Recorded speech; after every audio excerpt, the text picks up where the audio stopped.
Thank you so much. Let's talk about the movie business as a whole. You've been a producer for a long time, Yes. so you've seen the era where if you wanted to see a movie, you had to go to a theater, buy your popcorn and see it. That was your only option, or you waited a year till it comes out on HBO or Showtime or wherever. That's all changed now. There is a weird ecosystem now, a weird sort of, I guess, codependency between the big movie theater theatrical releases and what we're now seeing on streaming. There's definitely been a rebalance, but what actually we found since the pandemic is that people are going back to the theaters if they like the movie, if they want the experience. It's not that the streamers are keeping them at home, they just need the movies. And I think there was a slowdown in production, and we're pretty hopeful that with a lot of new movies coming out, that will draw people back into theaters. But clearly there are headwinds as well. When you talk to the creators, when you talk to the executives of studios here, are they still concerned about the state of distribution, or have they sort of made their peace with it? I think everyone is trying to put a stake in the ground, say this is what's important to us, and we at the Academy are here to listen, to say, okay, how can we best support you? We are, as you said, part of an ecosystem, we're all stakeholders in it. We need to support one another. Theaters aren't going away, streamers are not going away. Content is always something that people are going to love to watch, and storytelling is extremely important in any form. So it is really going to be interesting to see what happens in the future, but we feel quite confident that people will want to watch something a lot of the time. Well, let's talk about that storytelling and the options that are out there, and more importantly, the representation and diversity that has really proliferated. And I think you can, to a certain extent, almost thank streaming for that, because they took chances in a way that I think at a certain point the big studios weren't. Absolutely, because their whole business model is very different. They care about eyeballs anywhere in the world. Their growth is largely in international markets, and they have definitely been very innovative and how to reach them, whether it be through social media. They don't do the same kind of marketing that the big studios are accustomed to doing, big billboards and TV ads and whatnot. So there's a mix of a lot of different kinds of approaches to marketing and promotion. A24 is another example. They are also not a big studio, but what's interesting, I think, is that people still love where I sit anyway, and we see how much love and passion there is for cinema and for just the experience of watching something new. It is the water cooler conversation for so many people, whether or not you're in the industry.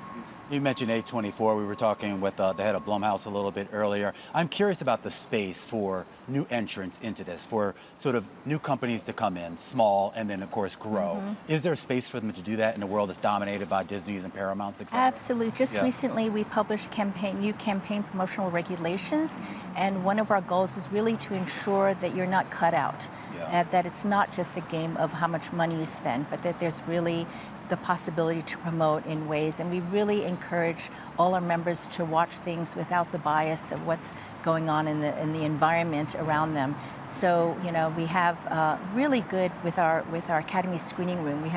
We allow people to see just about everything.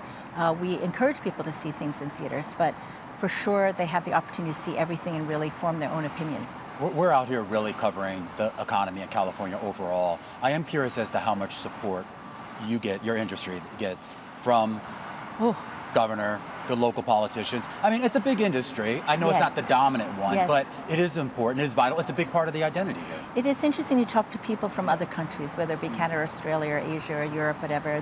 They all get government funding. For some reason that hasn't happened in this country. Maybe they think we don't need it. I know Governor Newsom is very interested in supporting us, and I know people who are working on getting certain production incentives for California, so many of us can sleep in our own beds. But it hasn't been a robust part of the industry as of yet. But its contribution, meaning Hollywood's and just the film and TV industry's contribution to the California economy, it's big. Oh, well, and there's concerns now, we should point out. I mean, we have to acknowledge there is a writer's strike. There is fears of disruption in production, and of course what that ends up meaning for the economy. Are people worried about this right now? I think all the companies, and all the players in the industry are vulnerable. I don't think anyone's feeling like we've got this covered and we're extremely confident about the future. So many things are changing. Social media has changed, and people's viewing habits have changed. People want different kinds of content to watch. So I think we're all vulnerable. All creators, distributors, exhibitors, all of us are vulnerable. And that's why I think if we come together and we really try to just support one another and recognize where the challenges are, we'll be better off.